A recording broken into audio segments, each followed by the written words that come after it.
በስመ አብ ወወልድ ወመንፈስ ቅዱስ አሐዱ አምላክ አሜን።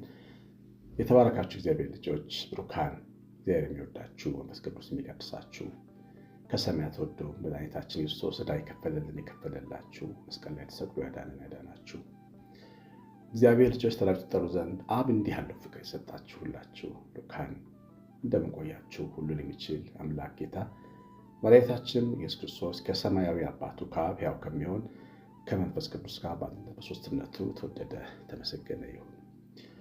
ቅድስት ሀገር ኢየሩሳሌም ገናን ለማክበር እንሄዳለን። ጌታ በተወለደበት ቦታ ቤተልሔም ሆነን ልደቱን የምናከብረው እግዚአብሔር ፈቅድ አብረን እንድንጓዝ ጥሩ ጉዞ አዘጋጅተናል። ቀራንዮ ኢየሩሳሌም ጋር ሆነን ጌታ የተወለደበትን የተሰቀለበትን የተነሳበትን ባዶ መቃብራችንን አይተን ጌታ የረገጠውን ረግጠን እመቤታችን የረገጠችውን ረግጠን መምጣት ለእኛም ለቤተሰቦቻችንም ትልቅ ክብር ነው። በተለይ ወላጆቻችሁን ብትልኳቸው ብታስቡበት መቼም አይደገም ነገር ነው። ወላጅ እጅ ላይ እስካለ ድረስ ነው የሚኖረው። ላናገኛቸው እንችላለን። ብታስቡበት እስቲ በደንብ አስቡበት። 911401380 ስልኬ ላይ መልእክት አኑሩልኝ። እናንተም ዘራችሁን መድኃኔዓለም ይባርክ። ተወዳጆች እግዚአብሔር ልጆች ስለሆናችሁ በክርስቶስ የእግዚአብሔር ወራሾች ናችሁ። የቅዱስ ጳውሎስ መልእክት ወደ ገላትያ ሰዎች ምዕራፍ 4 ቁጥር 7 ላይ ይሄ ተጽፏልና ብዙ ጊዜ እኛና እግዚአብሔር ግንኙነታችን በጣም በፍቅር የተገነባ ሊሆን ይችላል። ደግሞ ምንም በቃ ባይተዋርነት የተሞላ ሊሆን ይችላል። አንዳንድ ምዕመናን ለእግዚአብሔር ባይተዋር ናቸው። በጣም በርቀት የሚከተሉት ናቸው። የመንፈስ ኅብረት ከእግዚአብሔር ጋር የሌላቸው ብዙ ክርስቲያኖች አሉ። ይሄ ለምንድን ነው የሚሆነው? ኃጢአተኝነት ስለሚሰማቸው፣ ሁሌ የመበደል ማጥፋት አጠፋለሁ ብለው ስለሚያስቡ ነው። በጣም ብዙ ምክንያቶች አሏቸው።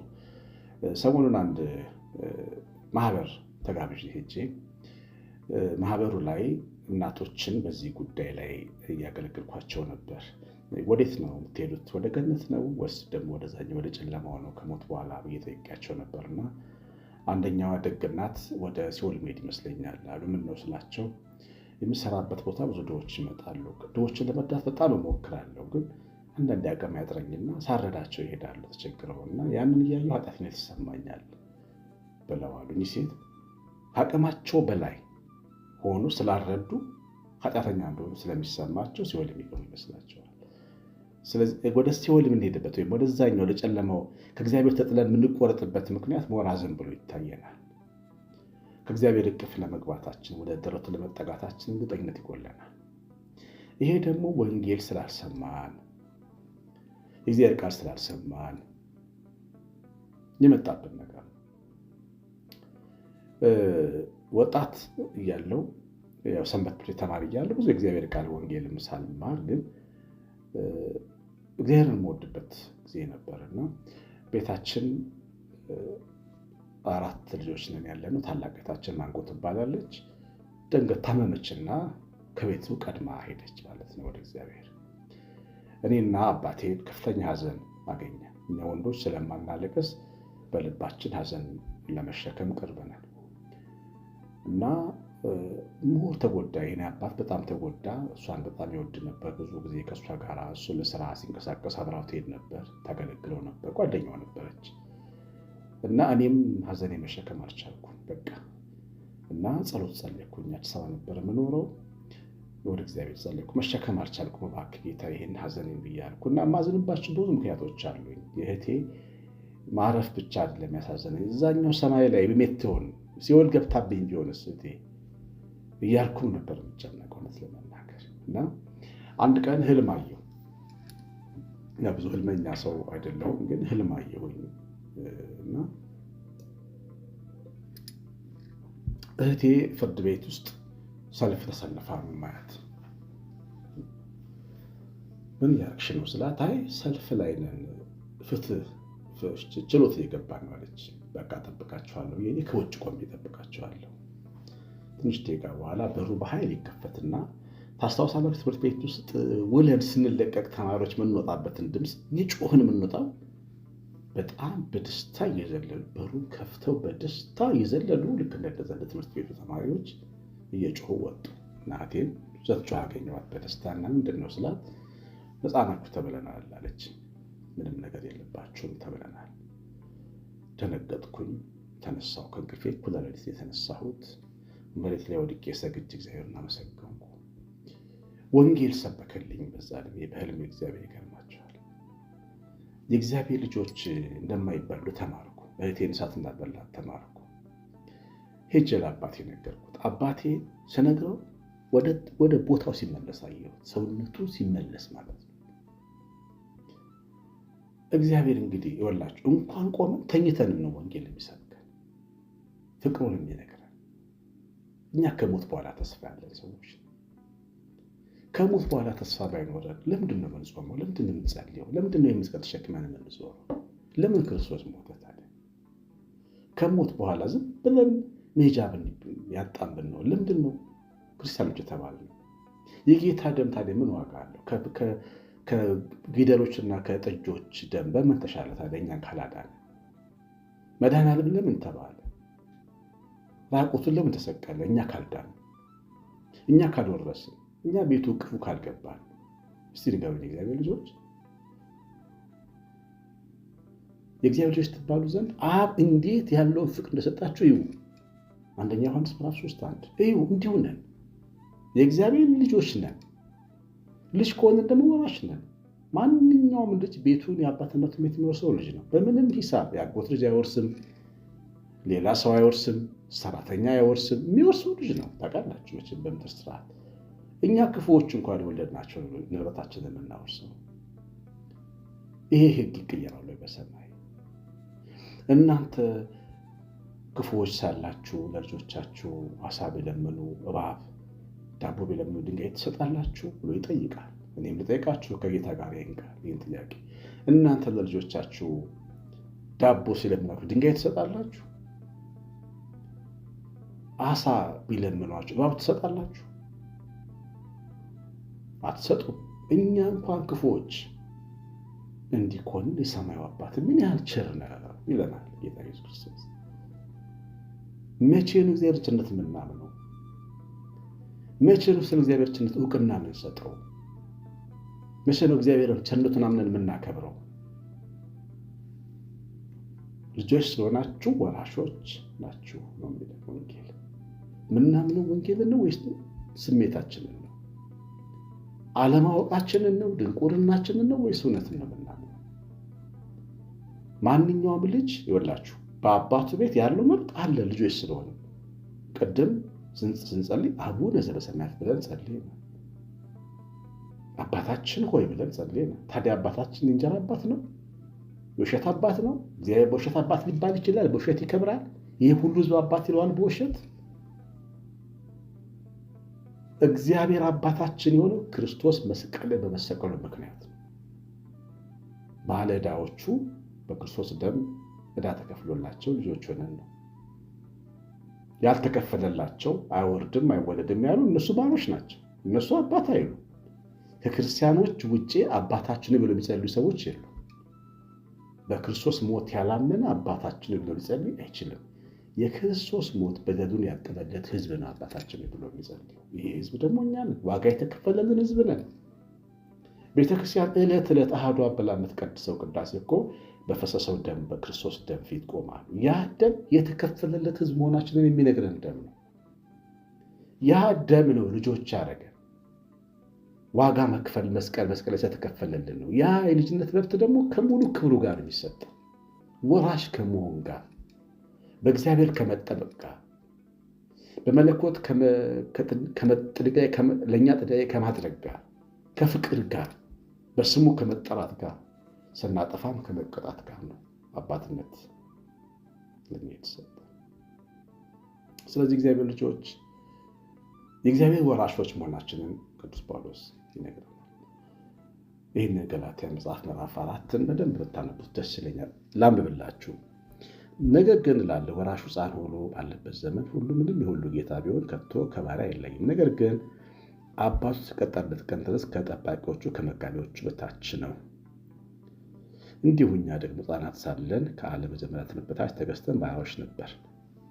እንግዲህ ሕፃን ወራሽ በጌታ ስርዓት ነው። በአይሁድ በሮማውያን የጌታ ስርዓት ጌቶች ልጆቻቸው እስከ 13 ዓመታቸው ዕድሜ ድረስ ከባሮቻቸው ልጆች ጋር ይጫወታሉ። 13 ዓመት ሲሞላቸው ግን ቶጋ የሚባል ልብስ ይለብሳሉ፣ ይደገስላቸዋል። 14ኛ ዓመታቸው ሲገባ ሙሉ ሰው ወደ መሆን ይመጣሉ። ከዛ በኋላ ከባር ልጆች ጋር አንድ ላይ ሆኑ ወራሾች ናቸው፣ ግን ከባር ልጆች ጋር ይጫወታሉ። አሁን ልክ እኛ በዓለም ላይ እስላሙም ክርስቲያኑም አብሮ ይተረማመሳል። እዚህ ዓለም ላይ እኩል መኪና እንነዳለን፣ እኩል ቤት እንኖራለን፣ እኩል እንወልዳለን። ወራሹ ከባሪያ ጋር እኩል ይኖራል ይላል። መቼ? ዘመኑ እስኪደርስ ድረስ። የዘመኑ ፍጻሜ ሲደርስ ግን ይላል እግዚአብሔር ከሴት የተወለደ ልጁን ላከ እንደ ልጆች እንሆን ዘንድ። እኛ ልጆች ሁን ነው የእግዚአብሔር ልጆች ሆን ነው ጌታችን ኢየሱስ ክርስቶስን ስላመንን ነው። ያ እምነት ነው ልጆች ያደረገን። የእኛ ወላጆች ስላመኑ ነው ያስጠመቁን። አምነናል መጠመቃችን። መወለዴን ከእናቴ አምኜ ነው የተቀበልኩት፣ ከአባቴ መወለዴን አምኜ ነው የተቀበልኩት። እናንተስ እንደዛ አይደለም? እናታችን የወለደቻችሁ ምን ታውቃላችሁ? በእምነት እኮ ነው። መጠመቄንም አምናለሁ። በ40 ቀን አዲሱ ሰው ለብሼ አሮጌውን አዳም በውሃ ውስጥ ተቀብሬ እንደወጣሁ አምናለሁ። እምነት ይነግረኛል። አንዳንድ ወጣቶች፣ አንዳንድ ሰዎች ከአብ ከወልድ ከመንፈስ ቅዱስ ተወልደው ያንን ክደው ደግሞ ሲጠመቁ ሳይ በጣም ነው የምደነግጠው። እንዴት አይነት አደገኛ ነገር ነው! እናትህን ካደግክ በኋላ እናቴ መሆንሽን አላውቅም እንደገና ተምሬ ልወቅ ይንገሩኝና እንደገና እናት ላድርግሽ ብትላት ልቧን ነው የምትወጋት። ከአብ ከወልድ ከመንፈስ ቅዱስ ተወልዳችሁ ዳግመኛ የተጠመቃችሁ ሰዎች ከባድ ንስሐ ያስፈልጋችኋል። ልክ አይደለም። ሰው በእምነት ነው ወለዱን የሚያውቀው፣ በእምነት እና ተወለድን። ስንወለድ ከሴት የተወለደውን ያለ ወንድ የተወለደውን እመቤታችን የወለደችውን አዳኙን አምኛለሁ ብለን ነው የተጠመቅነው። አሮጌውን አዳም ውሃ ውስጥ ቀብሬ ከተነሳው ጌታ ጋር ተነስቻለሁ። አያችሁ፣ ይሄ ደግሞ ልጆች አደረገን ማለት ተወለድን፣ ከእግዚአብሔር ልጆች አደረገን። ነገር ግን የዘመን ፍጻሜ በደረሰ ጊዜ እግዚአብሔር ከሴት የተወለደውን ከሕግ በታች የተወለደውን ልጁን ላከ እንደ ልጆች እንሆን ዘንድ። ልጆች ስለሆናችሁ እግዚአብሔርን አባ አባት ብሎ የሚጮህ ልጁ መንፈስ በልባችሁ ላከ። ስለዚህም ከእንግዲህ ወዲህ ልጅ ነህ እንጂ ባሪያ አይደለም። ልጅ ከሆንክ ደግሞ በክርስቶስ የእግዚአብሔር ወራሽ ነህ። ልጆች መሆናችሁ የምታውቁት አባታችን ሆይ አቡነ ዘበሰማያት ማለት የምትችሉበትን መንፈስ ላከ። ያ መንፈስ ልባችሁ ውስጥ ባይኖር ይህን ልል አንችልም። ብዙ የእምነት አስተምሮዎች እግዚአብሔር አባት ነው ተብሎ አይታመንባቸው። ሰው ደግሞ ካላመን አባት አይደለም እግዚአብሔር ለሱ። እምነት እኛና እግዚአብሔር ላለን ግንኙነት መሰረት ነው። እግዚአብሔር አባታችን እንደሆነ እኛ ውስጥ ያደረ መንፈስ ቅዱስ ነገረ። ያ መንፈስ መሰከረልን። ስለዚህ እኛ ልጆች ነን ማለት።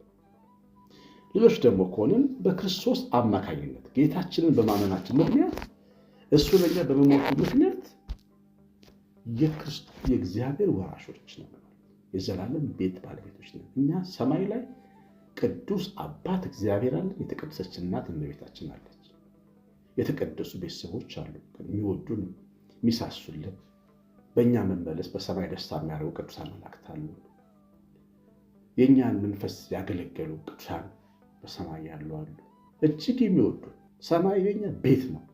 ሰው ወደ ቤቱ ለመሄድ በፍጹም አይፈራም። ቤቱ እንደሚገባ ደግሞ እርግጠኛ ሆኖ ነው የሚሄደው። ከትምህርት ቤት ስንወጣ ወደ ወላጆቻችን ቤት እንደምንመጣ እርግጠኞች ነበርን።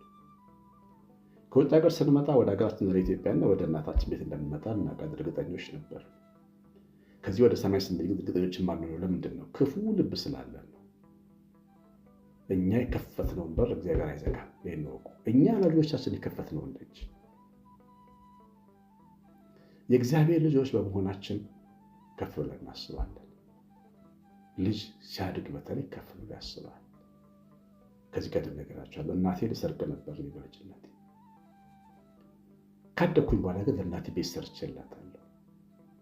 ውድ ዕቃዎች ገዝቼላታለሁ። ሶፋ ገዝቼላታለሁ። አልጋ ገዝቼላታለሁ። ወጥ ገዝቼላታለሁ። ያኔ ሰርቄያታለሁ ልጅ ስለነበርኩ። ካደኩ በኋላ ግን ልጅ ሲያድግ ቁም ነገረኛ ነው፣ ይሳሳል፣ ለወላጆቹ ምንም ነገር ያደርጋል። በእውቀት ስናደግ የእግዚአብሔር ልጆች መሆናችን ሲገባ ለእግዚአብሔር፣ ለመንግስቱ፣ ለጽድቁ ብዙ ነገር እንከፍላለን፣ እንሰራለን። ድሆችን የምናሳድግ፣ ችግረኞችን 2 ካዘና አንድ የምንሰጥ፣ በትህትና የምንኖር፣ ካፋችን ክፉ ቃል የማይወጣ፣ እግዚአብሔርን የምንፈራ፣ ትዳራችንን የምናከብር እንሆናለን። ልዩ መንፈስ ነው የሚኖረን። የልጅነት መንፈስ ከባድና ልዩ መንፈስ ነው። እጅግ ልዩ መንፈስ ነው። ያ መንፈስ ይኖረናል። ይህ ነው እውነት። ልጆች ነው። ማንም ባሪያ እንዳያደርጋችሁ። ማንም አንድ የሳውዲ አረቢያ ሀብታም የወለደው ልጅ ወሎ ውስጥ ነበር ይባላል። ገበሬውን ያርሳል እና የሀብታም ወደ ደሴ አካባቢ መጥቶ ከአንዲት ሴት ጋር ተኝቶ የተወለደ ልጅ ነጭ ነው።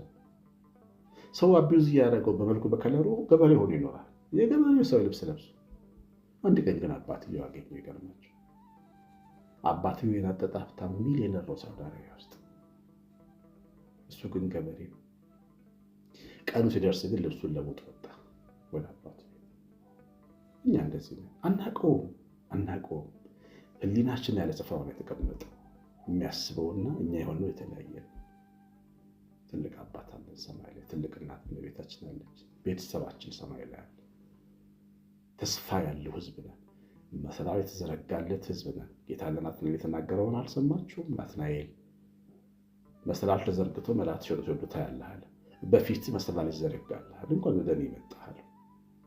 በፊት መሰላል ይዘረጋልሃል፣ ወደ ሰማይ መጥቶታል። ያ መሰላል ተዘርግቶልናል። መውጣት የምንችልበት መሰላል አለ። ይህን መስቀል ይዞ ስለ ሞት ማሰብ የለበት። እግዚአብሔር ቸርነታችን ቤታችን በሬት በረከት የመላት ጥበቃ አብሮ ሊሆን። ኮሜንት አድርጉ። ምንድን ነው የተማራችሁት ከዚህ ትምህርት? ጻፉልኝ። ጸጋው ይደግፋችሁ። ወደ ኢየሩሳሌም ለመሄድ የምታስቡ 911 43 80 ስልኬ ላይ አሳውቁኝ። ቀሲስ አሸናፊ ገብረማርያም ነኝ። ሰላም